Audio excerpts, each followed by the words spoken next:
Noriu pakomentuoti komentarus, kurie buvo parašyti po mūsų vieno parduodamo automobilio video. Kalba eina apie Volvo XC60. Aš ten paminėjau, jog yra buvęs nubrėžtas šonas, nestipriai, yra perdažyta kokybiškai.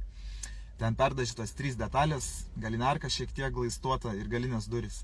Komentarė buvo parašyta, kad kai jau savo pardavinėja, tai jau viskas gerai, bet kai perkat, tai blogai. Ne, vyrai, taip nėra.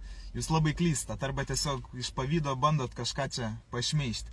Nes mes vertinam kiekvieną automobilio remontą atliktą buvusi.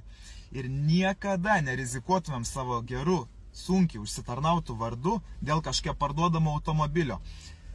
Dažymas dažymui nelygus, avarija avarijai nelygi. Nemaišykit tų dalykų. Jeigu mes tvirtinam, tai mes tikrai tiesą sakom. Daug gaunam užsakymų parduoti automobilius, bet didžioji dauguma būna atmesti, nes atsirenkam tik pačius geriausius automobilius. Nenorim susigadinti savo geros reputacijos. Tiek žinių, komentuokit toliau nesąmonės, palaikykit, kas palaikot, dėkui už viską, važiuojam toliau.